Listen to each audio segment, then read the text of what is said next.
Good evening. This is the news tonight, your daily roundup of all that has happened across India and the world. I'm Ishan Russell. Tonight we focus on the controversy around whether the Pakistani boat off the Gujarat coast on New Year's exploded or was fired upon. There's a controversy raging on about that, and we'll be talking about that with a special guest later in the bulletin. But first, the headlines we're tracking right now. India's biggest aviation expo, Aero Show 2015, gets underway in Bengaluru. Prime Minister Modi extends a strong Make in India pitch to end India's status as top defence importer.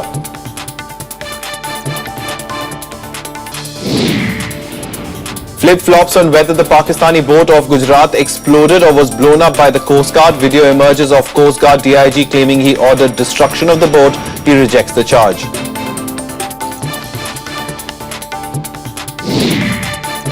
Political crisis intensifies in Bihar ahead of the trust vote scheduled on Friday. Parties now bicker over who will be leader of opposition in the assembly.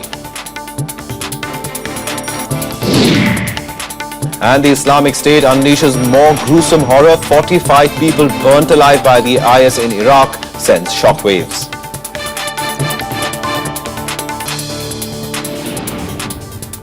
The 10th Aero India show got underway in Bengaluru this morning, and Prime Minister Narendra Modi made a strong pitch to reduce India's massive dependence on defence imports. He also called on manufacturers to turn into strategic partners in the government's flagship Make in India programme. The country's biggest annual air show, the 5-day Aero India, kicks off in Bangalore. For the Prime Minister, a springboard for the ascent of defence manufacturing in India. Modi set targets to domestic manufacture of 70% of India's military hardware needs in the next 5 years, to remove the tag of being #1 importer of defence equipment, a strong push towards modernising India's defence forces. We are focusing on developing India's defence industry with a sense of mission. This is why it is at the heart of our Make in India program. We are reforming our defence procurement policies and procedures. There will be a clear preference for equipment manufactured in India. 328 foreign defence manufacturers and 295 Indian counterparts are present at the event this year. Modi noted the rise in FDI in defence to 49% and FII to 24%, moves towards revamping research and development, and critical steps to draw in the private sector. We are expanding the role of private sector even for major platforms. Our goal is to provide a level playing field for all. We speak in terms of national capacity, not public sector or private sector.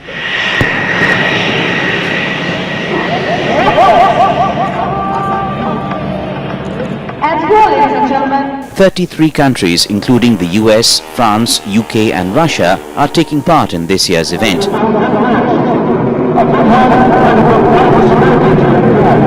Some of the world's biggest aircraft and most lethal fighter jets will be showcased over the 5 days.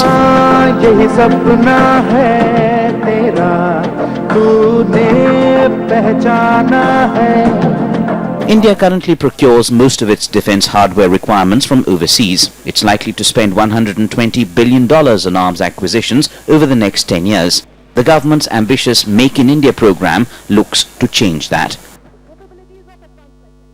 Bureau Report, Rajya Sabha Television.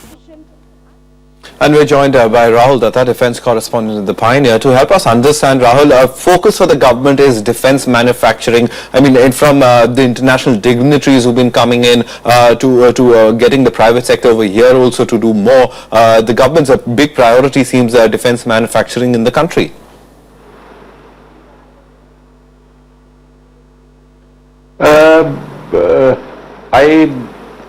Yes, it is a good initiative, but you see, like the Prime Minister said, that we will be giving a level playing field to the private sector and the public sector. At the moment, since Modi government came to power, they have given at least 3 to 4 very, very big projects to Make in India concept, which includes manufacturing 197 helicopters, 6 conventional submarines and artillery guns. But the more question is, do we the private sector does not have the capability right now, and even if they start now, it will take at least to say, for example, to build a submarine, it will take at least 10 years if you award the contract right now. And similarly it goes for artillery guns, similarly it goes for 197 helicopters, and mind you, no country in the world will give you high-end technology. Right. And that is, if you, in fact, you must be aware that recently when President Barack Obama came here, and we agreed to sign that Defense Trade and Technology Initiative. Now, they have given us 2 projects. They'll be manufacturing UAVs and roll-on, roll-off mechanisms for C-130J aircraft. But that is very, very, it's a very, very basic kind of technology. What our, the armed forces want, or for that matter, DRDO wants, is cutting-edge technology. Right. And I am afraid how far it will take, at this moment, at this juncture. All right, so you're saying that the private sector might not be able to do that much as is being expected of them. So do we expect the government to step in? Do you expect more perhaps spending in R&D, more investment in public sector undertakings in terms of ensuring that more technology is developed or more research happens? No, you have answered my question yourself. For example, if you want to manufacture, say, aircraft or helicopters, at this moment, at this point of time when I am talking to you, only the public sector undertaking Hindustan Aeronautics has the infrastructure and the capabilities. Even if they say, for example, if a private sector company ties up with, say, Boeing or Lockheed Martin or Rafale, say Dassault of France or Russia, they'll have to, my information is they'll have to start right from scratch. Right. Because the condition in Make in India is that you have to set up plants here, to set up factories here, so that our young trained engineers, technicians, they get jobs and they are exposed to modern technology. Right. All right, so Rahul, finally, in terms of as far as that FDI question is concerned, do you think that is something, the partnership you already talked about, the Boeings and the Lockheed Martins of the world, but for them to come in, that FDI is the important thing, and that certainly is a priority for the government. Yes, 49% they have. But in some sectors, I was reading some reports, and in fact, if you recall, even during the UPA regime, some ministers were in favor of increasing it to 75%. And now let us see how things go on from here. But let me clarify also that government has said that suppose if a project needs more foreign investment, they'll go ahead with it and they'll find a way about it. Right. Even if given the restriction of 49%. All right, Rahul Datta, we'll leave a conversation over there. A lot to expect from the government. Also, the budget would be happening at the end of the month, so we'll really get a sense of how the government is planning to handle the defense sector. Yes, yeah. But thanks very much for coming in and helping us understand this issue a little better.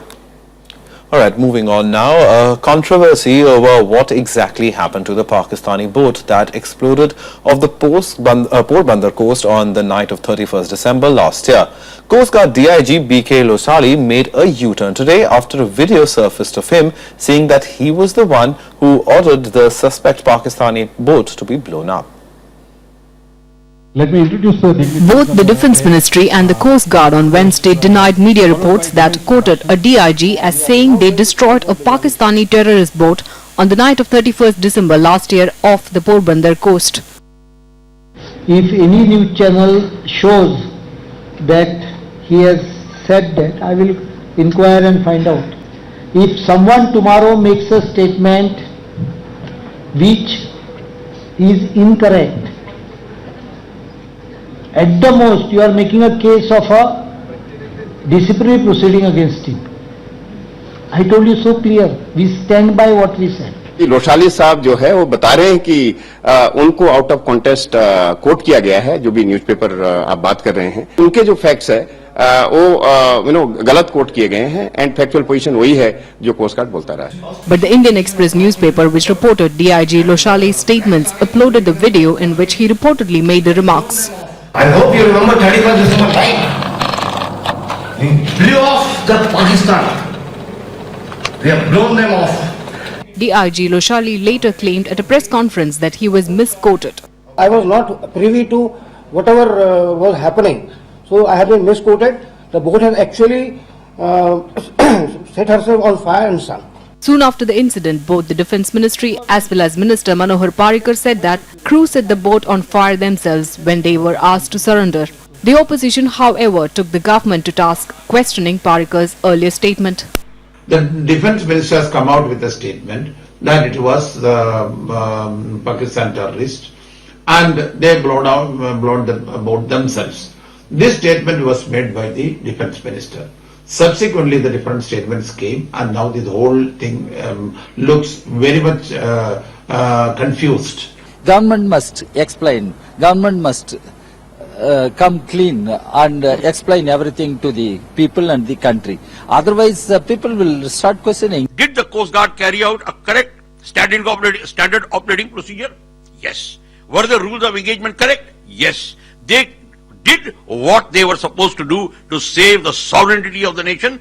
According to the Defence Ministry, the Pakistani vessel set off from near Karachi on the eve of New Year and reportedly had 4 occupants. After the incident, there was speculation that the Pakistani boat was inside the Indian maritime boundary for drug trafficking or smuggling. But the government denied that theory. Bureau Report, Rajya Sabha TV.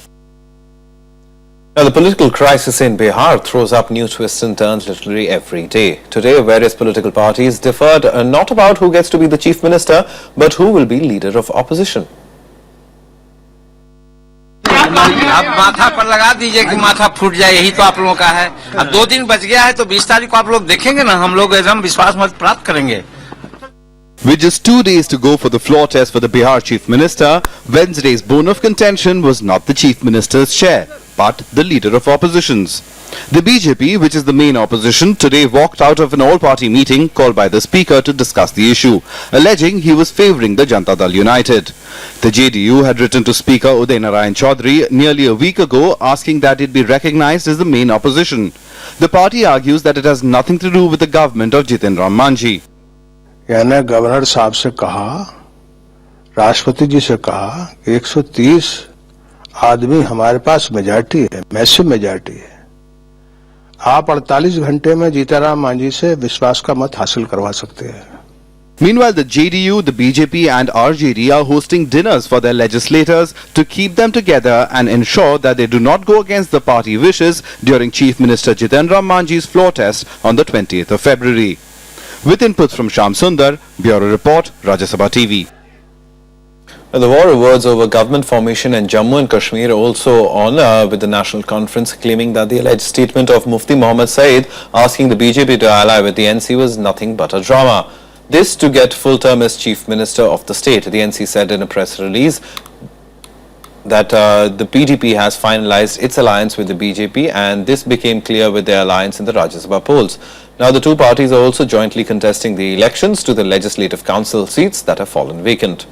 Meanwhile, the negotiations between the BJP and the PDP continue over the ticklish issues, the 11-point program that is the basis of the discussions. The swine flu has claimed 13 more lives across the country since yesterday. At least 11 people died in Rajasthan, taking the toll to 176 in the state. In a fresh case, 2 patients died in the Kashmir Valley. Himachal Pradesh and Chhattisgarh recorded 2 more casualties as well. The overall death toll this year is 637, while the number of people affected is over 9,300, much higher than the previous years. A legendary film producer Daggubati Ramanaidu passed away today in Hyderabad. Ramanaidu is the father of a noted film hero D. Venkatesh and grandfather of actor Rana Daggubati. Recipient of the Dadasaheb Phalke Award for Lifetime Achievement in 2009, Ramanaidu was awarded the Padma Bhushan in 2012 for his contribution to Indian cinema. Ramanaidu also holds the record for producing the highest number of films in the world. He established the well-known film house Suresh Productions, named after his elder son. Ramanaidu produced over 150 films in most of the Indian languages, with Telugu topping the list. He also introduced several film personalities through his Suresh Productions. Well, more national updates in Nationwide now. Dissidence mounts in the West Congress's West Bengal unit after a series of desertions, rising BJP and losses in last week's by-poll in Bongaon and Krishnanagar. Leaders have asked for more organizational revamp of the party. Several leaders also lashed out at the central leadership for not helping the state unit in turning the Sharda scam into a political issue. Controversial Gujarat cop DG Vanjara walked out of Sabarmati jail today after he was granted bail in the 2004 Ishrat Jahan case. 8 police officers were charge-sheeted in the case, of which 4 were granted bail. Earlier, Vanjara was granted bail in the Shorabuddin Sheikh fake encounter case of 2005. BJP MLA from Uttar Pradesh, Suresh Rana, who is accused in the 2013 Muzaffarnagar riots, has been given Z category security by the centre, which means he is now among the country's most protected politicians.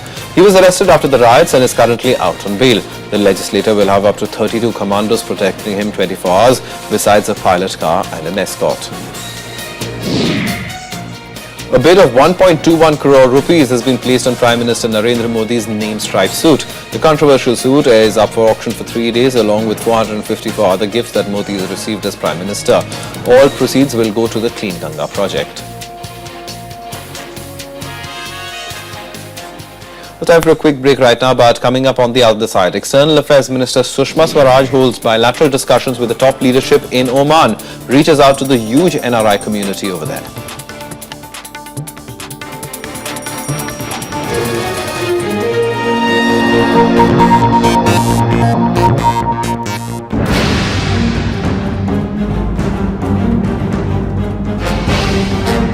हम हैं अभी भारत श्रीलंका सीमा पर। यहाँ से भारत में आते हैं श्रीलंका के शरणार्थी। हम हैं मंडपम शरणार्थी शिविर के सामने। क्या पूरा होगा उनके श्रीलंका वापस लौटने का सपना? देखिए हमारी स्पेशल रिपोर्ट लौटने की आस, आज रात 10:30 बजे सिर्फ राज्यसभा टीवी पर।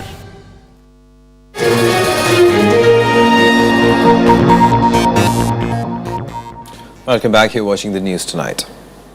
The External Affairs Minister Sushma Swaraj, on her first official visit to Oman, met the top leadership in Muscat today. Swaraj called on Oman's Deputy Prime Minister Saeed Fahd bin Mahmoud Al Said and held detailed bilateral talks with a counterpart, Yusuf bin Alawi bin Abdullah. Both expressed eagerness for greater cooperation on trade and cultural issues. Modi's possible visit to Oman later this year was also taken up. Swaraj reached out to the expatriate Indian community in Oman, saying their role in lifting Oman's economy could not be ignored, besides the huge remittances they send back home. By providing highly skilled service at a competitive cost, our community's role has become indispensable for the Omani economy. Those sustained remittances over the years have contributed to our foreign exchange reserves and are a valuable livelihood source for millions of dependents in India.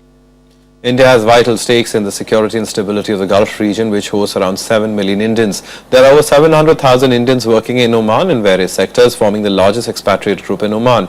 They repatriate at about $33 billion annually. Now, members of the Islamic State managed to shock the world yet again with another grisly mass killing, this time burning 45 people to death in Iraq. Now, this comes just 2 days after the IS released the beheading video of 21 Egyptian Christians. More gruesome horror by the Islamic State. 45 people burned to death in western Iraqi town of al-Baghdadi just 2 days after 21 Christians in Egypt were beheaded. Iraq pleaded for help from the international community, telling the UN Security Council that such incidents must be considered crimes of genocide. Egypt also urged international action against the IS. Almost daily terrorist attacks continue to deliberately target all Iraqis, most notably from the Shia community as well as ethnic and religious minorities across the country. The continued reports of massive human rights violations and abuses being committed by ISIL against civilians are gruesome. ISIL has made a point of not hesitating to openly publicize their crimes committed against men, women and children. Iraqi officials said the motive behind the killings is unclear. Those killed are believed to be the members of security forces. Officials also said houses of the families of security personnel and local officials are also under attack now. An exclusively military solution to the problem of ISIL is impossible. Indeed, it would be counterproductive. Any effort to achieve unity through reconciliation must be based on the Constitution, must be based on the principles of inclusivity, and with the full participation of political, religious, and community leaders from across Iraq. The killings come days after Iraqi security forces retook the center of al-Baghdadi district in the east of city of Ramadi, which is also the capital of western Al-Anbar province. Before its fall, al-Baghdadi has been besieged by the IS for several months. Bureau Report, Rajya Sabha TV.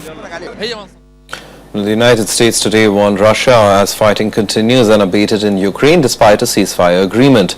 The UN Security Council voted unanimously approving the ceasefire deal, at the same time sending out strong signals to Russia that it will have to pay the price otherwise, hinting at increasing sanctions.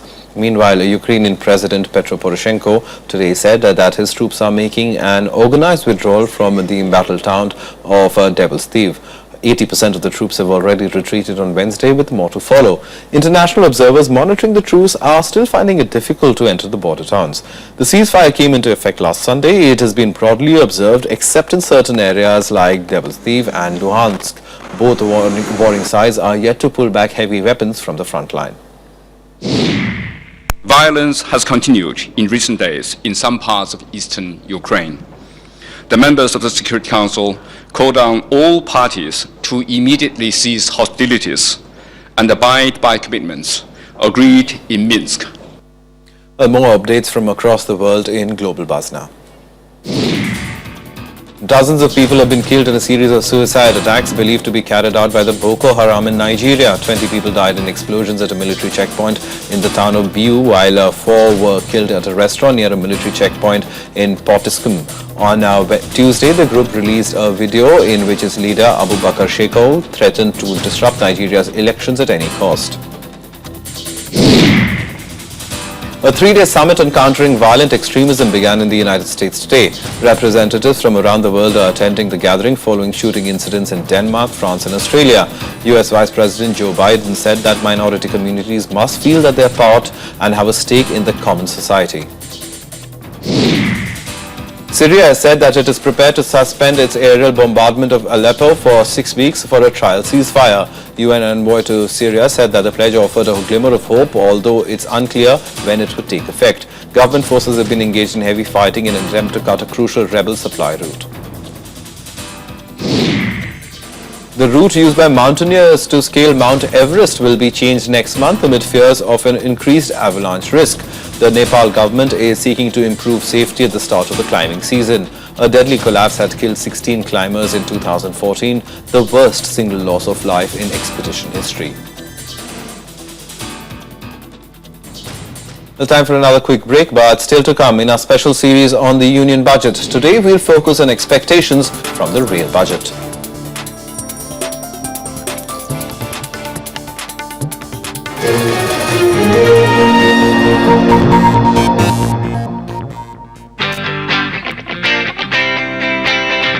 Hello and a very warm welcome to Breakfast News.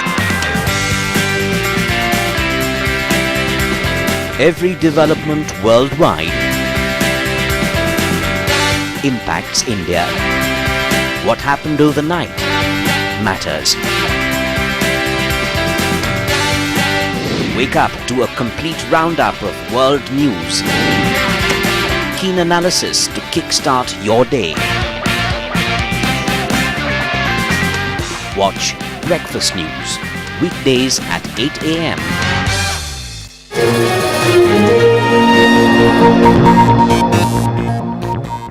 Welcome back. You're watching the news tonight. Now, turning focus on the upcoming rail budget, private investment is expected to be the biggest priority for Rail Minister Suresh Prabhu when he presents his maiden budget on the 25th of February. The industry expects clearer indications on public-private partnership and FDI models.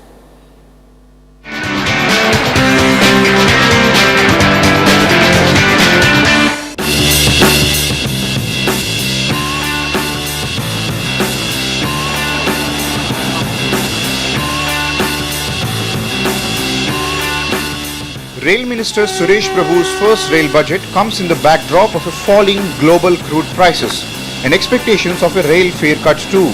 But for now, Prabhu's priorities will be getting the investment cycle going for the railways. Honorable Suresh Prabhu has been handpicked for this purpose and he is very well experienced in this. But the task is quite awesome. I am a railwayman and I have friends, so the indications I get, based on that, there is going to be a very strong pitch for private investment.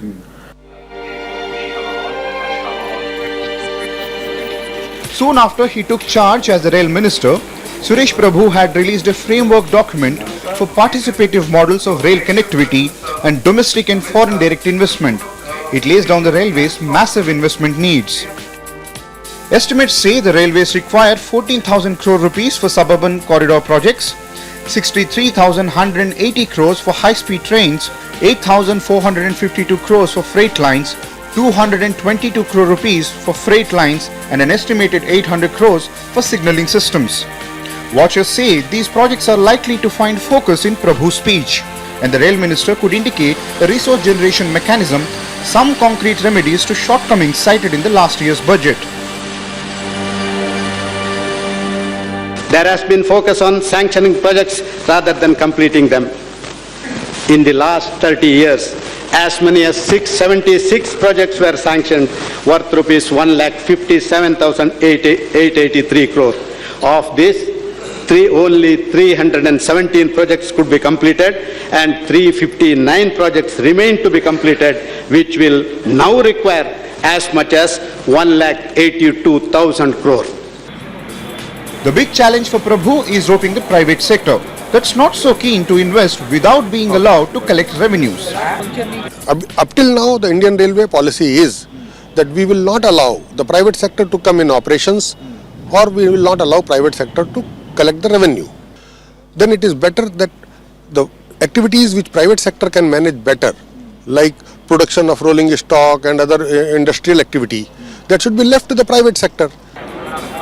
Allowing 100% FDI in areas such as construction, operation and maintenance of high-speed train projects, dedicated freight lines and other areas has been a big step forward. Even now though, no investors have come forward, Suresh Prabhu will be looking to correct that.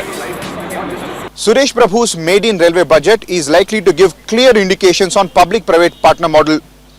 But passengers are unlikely to get any rail fare cut in the upcoming rail budget. With camera person Ashwini, Rajkamal Rao, Rajya Sabha TV.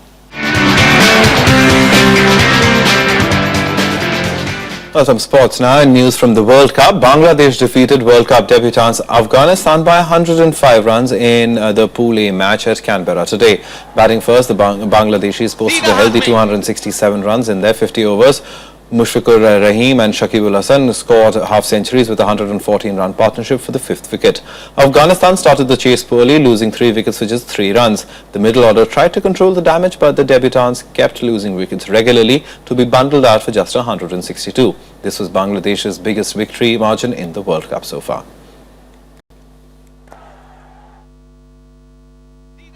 Well, that's the news tonight. Good night.